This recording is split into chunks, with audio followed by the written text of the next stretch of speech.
પ્રકરણ 12 ભારત ખનિજ અને શક્તિના સંસાધનો. એમાં આપણે ખનિજો વિશે, અગત્યના ખનિજો લોખંડ, મેંગેનીઝ, બોક્સાઇટ, તાંબુ, એના વિશે આપણે 2 માર્ક્સના પ્રશ્નો અને 1 માર્ક્સના પ્રશ્નોની આપણે ચર્ચા કરી ગયા. હવે એનો જે બીજો ભાગ છે શક્તિના સંસાધનો, એની આપણે ચર્ચા કરીએ. તો સંચાલન શક્તિના સંસાધનોનું વર્ગીકરણ. અહીંયા તમારે 2 માર્ક્સનો પ્રશ્ન પૂછાય કે સંચાલન શક્તિના સંસાધનોનું વર્ગીકરણ સમજાવો. તો શક્તિના જે સંસાધનો છે એને જુદી જુદી રીતે વર્ગીકરણ કરવામાં આવ્યું છે, જેમ કે પરંપરાગત અને બિન પરંપરાગત, વ્યાપારી અને બિન વ્યાપારી. એ રીતે અલગ અલગ રીતે આ શક્તિના સંસાધનોનું વર્ગીકરણ. કોલસો, ખનિજ તેલ, કુદરતી વાયુ, અણુ ખનિજો, આ જે છે એ પરંપરાગત અથવા તો વ્યાપારિક શક્તિના સંસાધનો ગણાય છે. જે બીજી રીતે કહીએ તો એને પુનઃ અપ્રાપ્ય, કારણ કે આ જે ખનિજો છે, પછી કોલસો હોય, ખનિજ તેલ હોય, કુદરતી વાયુ હોય કે આણ્વિક ખનિજો હોય, એ ભૂગર્ભમાંથી આપણે કાઢીએ અને જેમ વાપરશું અને પછી એ જેમ વાપરશું એમ ખૂટતા જશે, ફરી પાછા એ પ્રાપ્ય થતા નથી, એમાં ઘટાડો થતો જાય છે. એટલે પુનઃ અપ્રાપ્ય, વાપરતા જાય તેમ ખૂટતા જાય, એટલે ફરી પાછા એ મેળવી શકાતા નથી. એટલે પુનઃ અપ્રાપ્ય શક્તિના સંસાધનો પણ આપણે એને કહે છે. આ ખનિજોનો ઉપયોગ ખાસ કરીને વીજળી મેળવવા માટે પણ થાય છે. ત્યાર પછી બિન પરંપરાગત જોઈએ તો જળ ઉર્જા, પવન ઉર્જા, સૌર ઉર્જા, બાયોગેસ, ભૂતાપીય ઉર્જા અને બળતી ઉર્જા એ બિન પરંપરાગત શક્તિના સંસાધન છે, જેને પુનઃ પ્રાપ્ય, એટલે સૂર્ય, દાખલા તરીકે સૌર્ય ઉર્જા છે, સૂર્ય છે એ અખૂટ ભંડાર છે આપણે શક્તિનો. તો એ રીતે એની અંદર ગમે તેટલો તમે વપરાશ કરો તો એમાં ઘટાડો થતો નથી. એટલે પુણ્ય પ્રાપ્ય શક્તિના સંસાધનો એ રીતે પણ ગણી શકાય. અને બિન પરંપરાગત, બિન વ્યાપારિક સંસાધનોને પણ આપણે ગણી શકાય. લકડીઓ, કોલસો, જલાવ લાકડું, છાણા જેવા બિન વ્યાપારિક સંસાધનો પણ છે. તો આપણે વ્યાપારિક સંસાધનો, બિન વ્યાપારિક સંસાધનો, પરંપરાગત અને બિન પરંપરાગત સંસાધનો એનું વર્ગીકરણ આપણે જોયું. તો એ 2 માર્ક્સનો પ્રશ્ન તમારે પૂછાઈ શકે. હવે આપણે જે આ શક્તિના સંસાધનો છે જેમાંથી આપણે ઉર્જા મેળવી શકીએ છીએ, એવું પહેલું જે સંસાધન છે અને મહત્વનું છે, જેનો પ્રાચીન સમયથી આપણે ઉપયોગ કરતા આવ્યા છીએ, એવું સંસાધન તે છે કોલસો. પ્રાચીન કાળથી માનવી કોલસાનો શક્તિના સંસાધન તરીકે ઉપયોગ કરતો આવ્યો છે. પ્રાચીન સમયમાં હવે આપણે એક પ્રશ્ન થાય કે ભાઈ આ કોલસાનો, પૃથ્વીના પેટાળમાંથી જે કોલસો મળી આવે છે એ કોલસો બન્યો કઈ રીતે? આ એક પ્રશ્ન થાય. તો એની આપણે સમજ મેળવી કે પ્રાચીન સમયમાં પૃથ્વી પર વન્ય જીવન, જંગલોનું સામ્રાજ્ય હતું, ઘણી બધી વનરાજી હતી. આજે માનવી આર્થિક વિકાસ થતો ગયો તેમ જંગલોનો નાશ કરતો ગયો છે, પણ ત્યારે જંગલ એનું મુખ્ય આધાર, એનું મુખ્ય આશ્રય સ્થાન હતું. એટલે વનરાજીનું સામ્રાજ્ય હતું. આંતરિક હિલચાલને કારણે પૃથ્વીના પેટાળમાં કંઈક એવી હિલચાલ થઈ અને એને કારણે આ જે વનરાજી હતી, આ જે વનસ્પતિ હતી એ પૃથ્વીના પેટાળમાં દટાઈ ગઈ.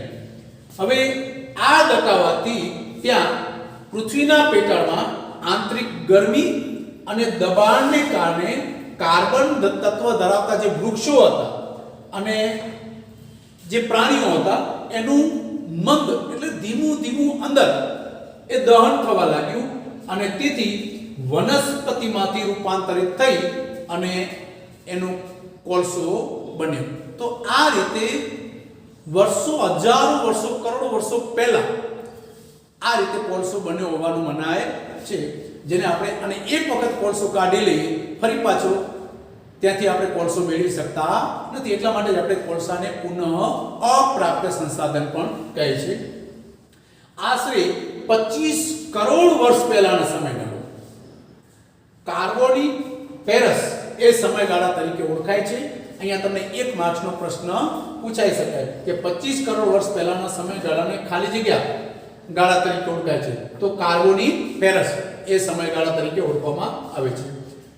વરાળ યંત્રની શોધ થઈ અને એને સાથે જ કોલસાનું મહત્વ વધ્યું અને એ વરાળ યંત્રનો રેલવેમાં, આગબોટમાં ઉપયોગ થવા લાગ્યો અને એને કારણે પણ કોલસાનો ઉપયોગ પણ સરળ બન્યો, ઉપયોગ વધતો ગયો.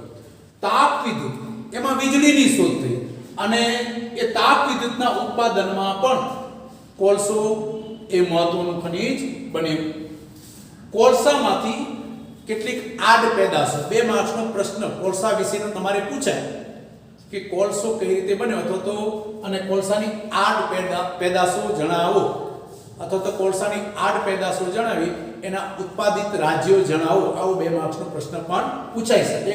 તો કોલસામાંથી કેટલીક આડ પેદાશો કઈ કઈ? તો કે ડામર, એમોનિયા વાયુ, એમોનિયમ સલ્ફેટ, બેન્ઝોલ અને ક્રૂડ ઓઇલ એ કોલસાની આડ પેદાશો છે. કોલસો એ પ્રસ્તર ખડકમાંથી મળે છે. અહીંયા પણ 1 માર્ક્સના પ્રશ્નમાં તમને વિકલ્પ અથવા ખાલી જગ્યામાં પૂછાય તો કોલસો ખાલી જગ્યા ખડક તો પ્રસ્તર.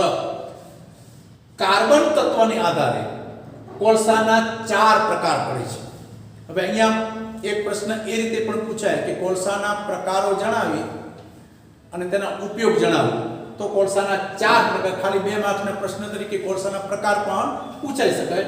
તો કાર્બન તત્વોને આધારે એના 4 પ્રકાર પડે છે. એમાં પહેલો પ્રકાર છે એન્થ્રેસાઇટ કોલસો, જે ઉચ્ચ કોટીનો ગુણવત્તાવાળો કોલસો. બીજો જે છે એ બિટ્યુમિનસ કોલસો. ત્રીજો લિગ્નાઇટ, જે ખાસ કરીને આપણે ગુજરાત અને કચ્છમાં, ગુજરાતમાં કચ્છમાંથી પણ આપણે પાંદરો જે ખાણો છે કોલસાની ત્યાંથી મળી આવે છે તો લિગ્નાઇટ. અને ચોથો જે પ્રકાર છે જે સાવ હલકી કક્ષાની ગુણવત્તા છે એ છે પિત્તનો કોલસો. તો આ 4 પ્રકાર છે કોલસાના. હવે ભારતમાં કોલસાના ભંડારોની વાત કરીએ તો ઉત્પાદિત મુખ્ય રાજ્યોમાં ઝારખંડ, ઓડિશા, પશ્ચિમ બંગાળ, છત્તીસગઢ, મધ્યપ્રદેશ અને જમ્મુ કાશ્મીર આ કોલસાના મુખ્ય ઉત્પાદક રાજ્યો ગણાવી શકાય. આ ઉપરાંત બીજા રાજ્યોની વાત કરીએ તો રાજસ્થાન, તમિલનાડુ, અસમ અને ગુજરાતમાંથી પણ કોલસો મળી આવે છે. ગુજરાતમાં ખાસ કરીને જોઈએ તો કચ્છ, ભરૂચ, મહેસાણા, ભાવનગર અને સુરતમાંથી કોલસો મળે છે. અને આ કોલસો લિગ્નાઇટ પ્રકારનો, જે આપણે ત્રીજો પ્રકાર જોયો, લિગ્નાઇટ પ્રકારનો કોલસો આપણને મળી આવે છે. તો અહીંયા વિકલ્પમાં પણ તમારે પૂછાય કે કોલસો ઉત્પાદિત કરતો કોઈ પણ એક પ્રદેશ, તો આપણે એ રીતે ગુજરાત, એમાં કચ્છ એ પણ બતાવી શકીએ. અને એ ઉપરાંત ઝારખંડ, ઓડિશા કે એ પણ નકશામાં એની જે યોગ્ય સંજ્ઞા હોય, સંજ્ઞા બતાવી અને આપણે કોલસો ઉત્પાદિત કરતો પ્રદેશ પણ બતાવી શકીએ. તો આ રીતે આપણે કોલસો ઉત્પાદન કરતા પ્રદેશો, કોલસાની રચના કઈ રીતે થઈ, કોલસાનો ઉપયોગ એ આપણે 2 માર્ક્સના પ્રશ્નમાં જોઈ ગયા. શક્તિના સંસાધનોમાં પરંપરાગત સંસાધનો, એમાં આપણે કોલસો, કોલસાના પ્રકાર અને કોલસાની માંથી જે આડ પેદાશો મળે છે એની ચર્ચા આપણે કરી ગયા. ત્યાર પછીનું શક્તિનું મહત્વનું સંસાધન છે તે છે ખનિજ તેલ. એનો પણ તમને 2 માર્ક્સના પ્રશ્ન અલગ અલગ રીતે પૂછાય, એની આપણે ચર્ચા કરીએ. તો રેત ખડકો, ચૂનાના ખડકો અને સેલ જેવા પ્રસ્તર ખડકોમાંથી ખનિજ તેલ મળી આવે છે. અહીંયા તમને 1 માર્ક્સની ખાલી જગ્યા વિકલ્પમાં 1 માર્ક્સનો પૂછાય કે ભાઈ ખનિજ તેલ ખાલી જગ્યા પ્રકારના ખડકોમાંથી મળે છે તો પ્રસ્તર. અગાઉ આપણે જોઈ ગયા હતા કે ભાઈ ઉર્જાના પણ જે પણ સંસાધનો છે, ખનિજ તેલ હોય, કોલસો હોય કે કુદરતી વાયુ હોય, એ પરંપરાગત જે પણ સાધનો છે એ પ્રસ્તર ખડકોમાંથી મળે છે, એટલે ખનિજ તેલ પણ પ્રસ્તર ખડક. પ્રાચીન સમયમાં જેમ કોલસાનું રચના થઈ એ આપણે જોઈ ગયા, એ જ રીતે પૃથ્વી પરના પ્રાણીઓ ભૂગર્ભમાં દટાયા. જેમ વનરાજી દટાઈ અને પ્રાણીઓ દટાય ને એમાંથી અંદર દટાયા પછી આંતરિક ગરમીને કારણે જે મંદ દહન થયું અને એનું કોલસામાં રૂપાંતર થયું, એ જ રીતે આ જે પ્રાણીઓ ભૂગર્ભમાં દટાયા અને તેનું હાઇડ્રોકાર્બન્સમાં રૂપાંતર થયું અને જે પ્રવાહી રૂપમાં હતું.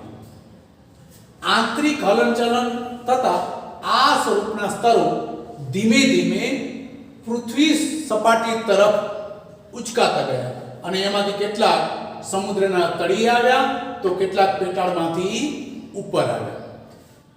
ભારતમાં 1866માં, અહીંયા તમને એક માર્ક્સનો પ્રશ્ન પૂછાય વિકલ્પ અથવા ખાલી જગ્યામાં, તો ભારતમાં 1866માં અસમમાં તેલ શોધવા કૂવો ખોદવામાં આવ્યો. 1866. 1867માં માકુમ અસમનું એક ક્ષેત્ર, ત્યાંથી ખનિજ તેલ મળી આવ્યું 1867માં. અહીંયા પણ એક માર્ક્સનો પ્રશ્ન વિકલ્પ અથવા તો ખાલી જગ્યા પૂછાય કે માકુમમાં ખનિજ તેલ ક્યારે મળ્યું, તો 1867માં. ભારતમાં ખનિજ તેલના ભંડારોને 5 વિભાગમાં વહેંચવામાં આવે છે. જેમ કોલસાના 4 પ્રકાર આપણે જોઈ ગયા, એમ જે ખનિજ તેલના ભંડારો છે એને 5 વિભાગમાં વહેંચવામાં આવે છે. એક છે ઉત્તર અને પૂર્વના તેલ ક્ષેત્રો, બીજું તો કે આપણા ગુજરાતના તેલ ક્ષેત્રો, ત્રીજું તો કે બોમ્બે હાઈ એ તેલ ક્ષેત્ર, ચોથું તો કે પૂર્વ કિનારાના જે તેલ ક્ષેત્રો છે તે, અને પાંચમું રાજસ્થાન તેલ ક્ષેત્ર. આ રીતે 5 વિભાગમાં એને વહેંચવામાં આવ્યા છે. હવે એની અંદર ગુજરાતના તેલ ક્ષેત્રોની વાત કરીએ તો આઝાદી બાદ 1958માં ગુજરાતના આણંદ જિલ્લાના લુણેજ ખાતેથી સૌ પ્રથમ ખનિજ તેલ મળ્યું. આ થયું આપણે ગુજરાતમાં. ત્યારબાદ અંકલેશ્વર, મહેસાણા, કલોલ, નવાગામ, કોસંબા, સાણંદ, અમદાવાદ, ગાંધીનગર અને વડોદરા, એ ઉપરાંત ભરૂચ, આણંદ, ખેડા અને ભાવનગરમાંથી પણ ખનિજ તેલના ભંડારો મળી આવ્યા છે. હવે ખનિજ તેલ શુદ્ધિકરણ, તો ભારત એના માટે રિફાઇનરીઓ હોય છે, જે પાઇપલાઇન દ્વારા રિફાઇનરીઓ સુધી આ જે ખનિજ તેલના જે ભંડારો છે ત્યાંથી ખનિજ તેલ શુદ્ધિકરણ માટે એ રિફાઇનરીઓમાં જાય છે. તો ભારતની રિફાઇનરીઓમાં ગુવાહાટી, બરૌની, કોયલી, કોચીન, ચેન્નઈ, મથુરા, કોલકાતા અને હલ્દિયા આ ખનિજ તેલ શુદ્ધિકરણની રિફાઇનરીઓ છે. વિશ્વનું સૌથી મોટું ખનિજ તેલ શુદ્ધિકરણ પ્લાન્ટ જે આપણે ગુજરાતમાં જામનગર પાસે આવેલું છે. કુદરતી વાયુ, ત્યારે ખનિજ તેલ પછી કુદરતી વાયુ જોઈએ તો કુદરતી વાયુ છે એ ખનિજ તેલની સાથે જ એની સાથે સંલગ્ન હોય છે અને પછી એમાંથી છૂટો પડી અને એ બહાર આવે છે. હવે આ જે કુદરતી વાયુ છે એના ક્ષેત્રો જોઈએ તો ખંભાત બેસિન, કાવેરી બેસિન તથા જેસલમેર રાજસ્થાન, આ જે ક્ષેત્રો છે ત્યાંથી આ કુદરતી વાયુ પ્રાપ્ત થાય છે. ગુજરાતની વાત કરીએ તો ગુજરાતનું અંકલેશ્વર તેલ ક્ષેત્ર છે જે, અને બીજું છે કાંધા. આ બંને જે ખનિજ તેલ ક્ષેત્રો છે ત્યાંથી ખનિજ તેલ અને કુદરતી વાયુનો ભંડાર એ બંને મળી આવે છે. તો આ આપણે 2 માર્ક્સના પ્રશ્ન શક્તિના સંસાધનોમાં પરંપરાગત સંસાધનો, એમાં 3 કોલસો, ખનિજ તેલ અને કુદરતી વાયુ એની સમજ આપણે મેળવી.